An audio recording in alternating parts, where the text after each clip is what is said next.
Should I start, Chaya? Okay, starting. Today's share, the point of today's share, besides for the actual share, I want to bring out a very, very general point, and the share is going to be a way of bringing out that point. I think it's a very, very Yesedistic and a kudah. I'm going to share my screen.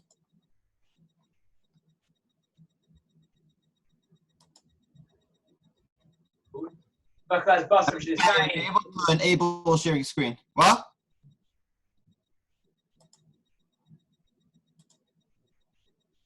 Whatever. If you can work that out, if not, I'll do it without it. It works now, Mendy. Yeah? Oh, amazing.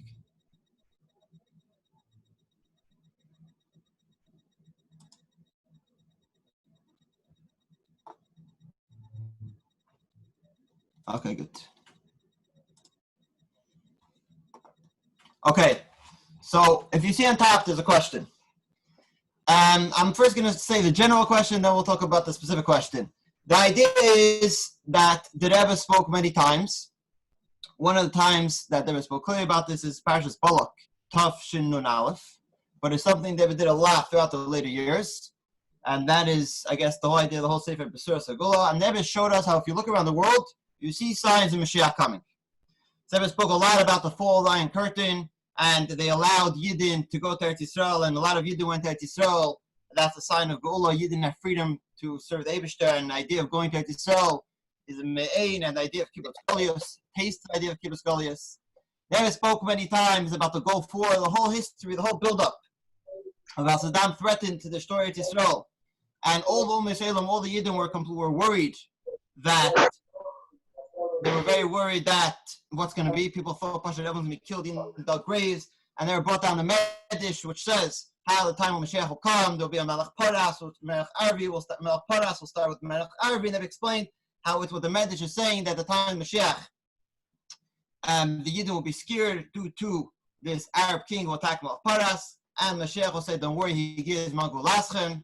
And they spoke a lot how if you look around the world, you see the signs of Moshiach. Now, for me at least, I'm not such a maven how to look around the world. I try not to look around the world too much, but some things I just hear. And a lot of the things are negative things and not good things.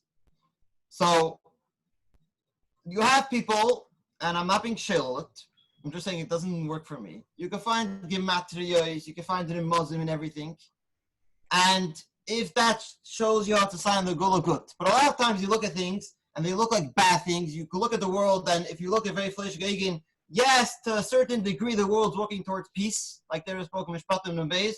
But you can also look at the world, you can see how the world's about to destroy each other, and the world's a horrible place. And it doesn't really look like a world that's ready for Gula, at least to my eyes.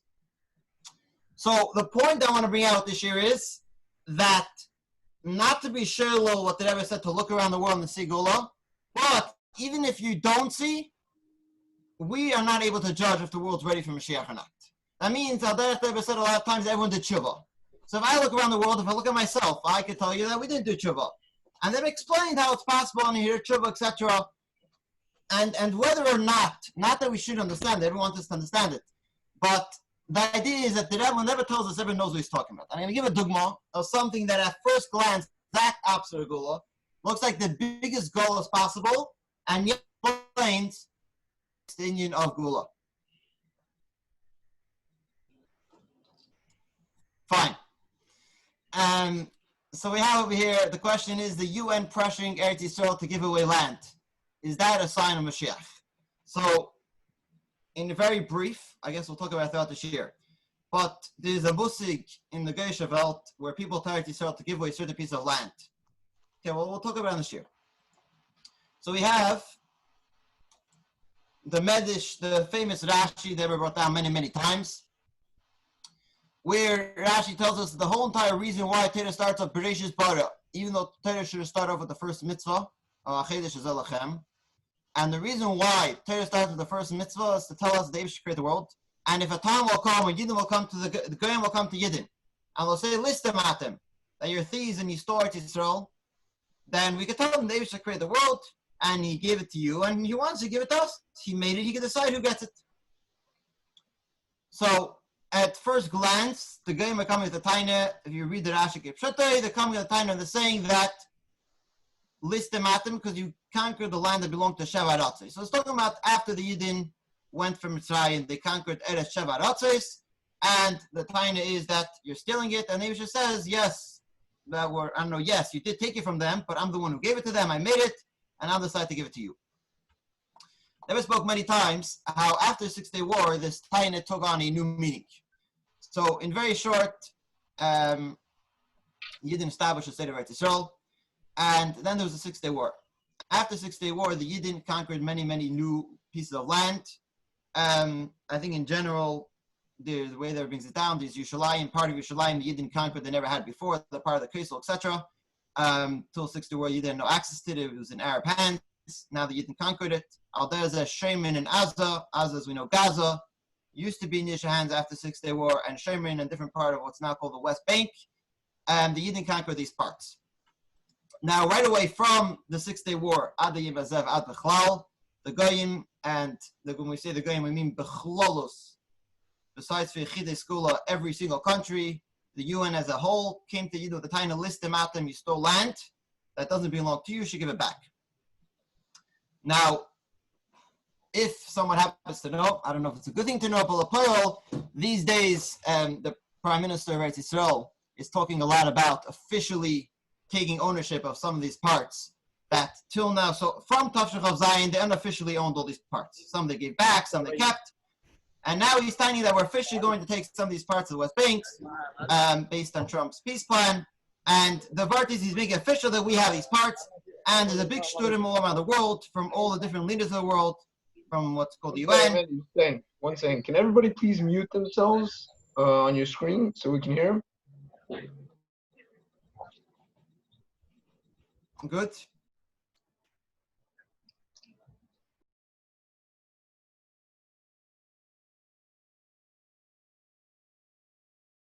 Can someone unmute Mendy? Okay, thank you. Thank you, Shal. Shalom. So the Goyim came with have a taina against the Yidden Ad Yimazeh.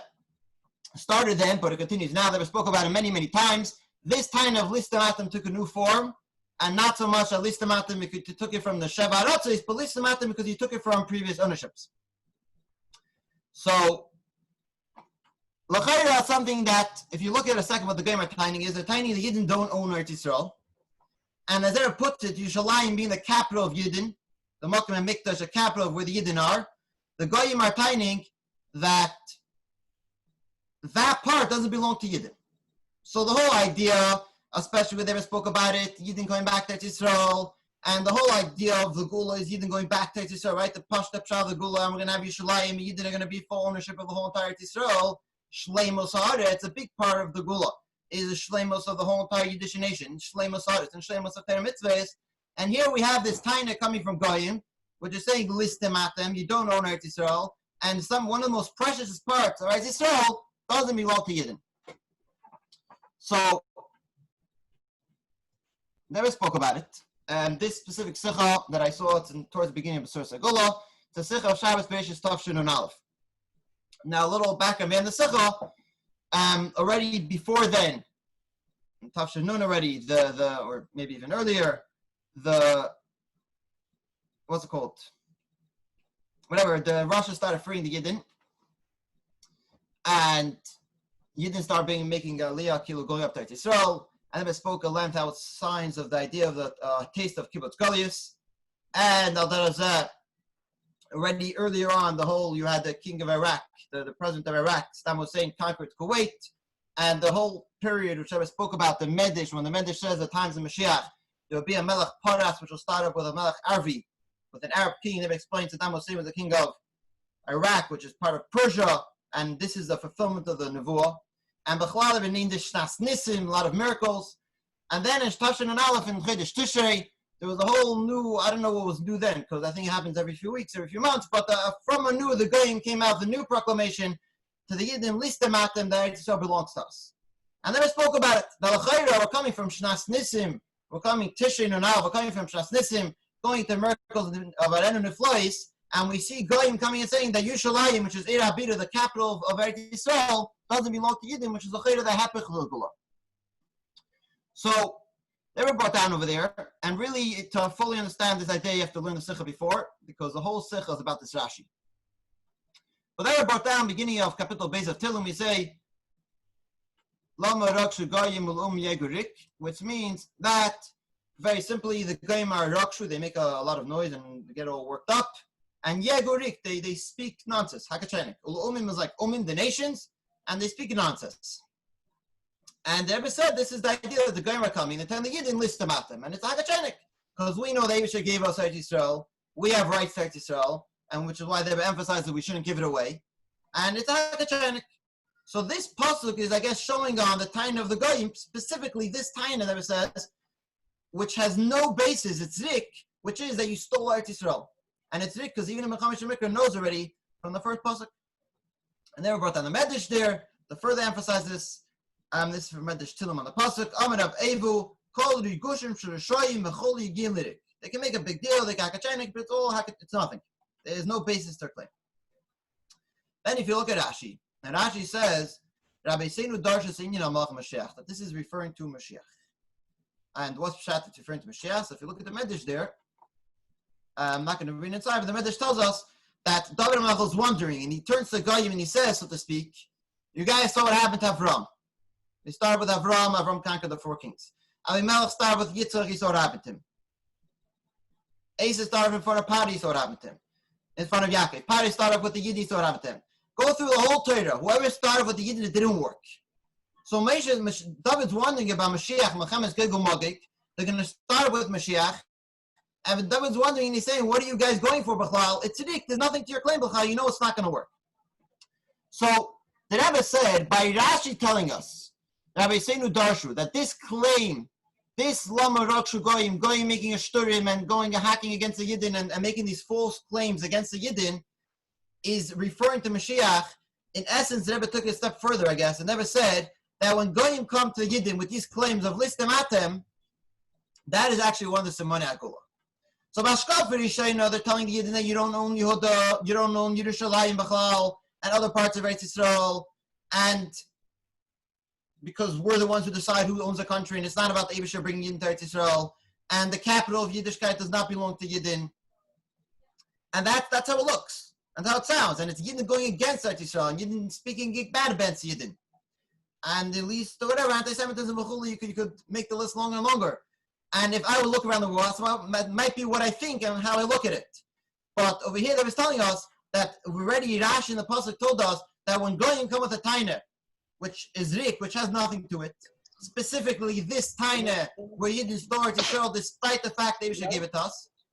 That is you're really here from tomorrow. There's 10 more from Kingston side. Why can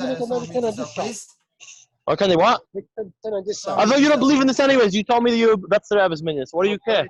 So the point is, Dr. Rebbe says actually one of the signs of Gula, and shows us how we're getting closer to Gula, where this Medrash about the Goyim speaking Greek, I guess connected with Malach Mashiach, is one of the signs of Gula. So I want to take a step further and say, so this specific Indian is a very Geshmak Indian, because it's a very close stick of thing, which Bechlal throughout the business is stood against it, and the Yidden pressuring it, the Goyim pressuring it to give up land, and it's a problem at the Yemazah. And to see how it's one of the Simonei Agula, I don't know how often they ever spoke about it, but in Bereshit Tav Shanaf they ever did, could be other times. And it's not a miracle, and it's not the go for, and there's no miraculous end with scud missiles falling in Eretz Yisrael and a miracle no one got hurt. And there's no miracle of the Iron Curtain collapsing, Yidden leaving Eretz Yisrael. It seems to be something negative. They're saying this is one of the signs of Gula. So that is that. Not that we shouldn't look for signs, but even if there are things that we don't necessarily see signs, so besides for all the gematriyos and all everything that we have about it, don't be nispokilu if it looks like the world's going away from Eretz Yisrael, going away from the Gula, the world's going away from peace or chesed shvas, because obviously the Rebbe knows how to look at the world much better than us. So yes, kilu l'mayuso, we should notice how the world's ready for Gula, and there's a lot of things that ever showed us that we see still exist these days. The general idea of the world working out peace is still a thing at the Mezeh, etc. And even if Chaz Hashem could look to somebody, or it could look to somebody, that there's something negative against the Gula, so it's not a reason to be nispal and to think that because I look at the world and I see something negative, I see the world's now ready for Mashiach. The answer is, who are you? And we're not a Madamar. And the Rebbe told us already. And Stam, this is one of the signs. What you see is still Kilukayim B'mlea Tekef Adayim Azeh. I don't think it got any weaker. And it's one of the Simone Agula. The end. Shkach, Mandy. For the share next week, Tuesday, same time. Same Zoom. If Chas Shalom Moshiach doesn't come, and if we don't have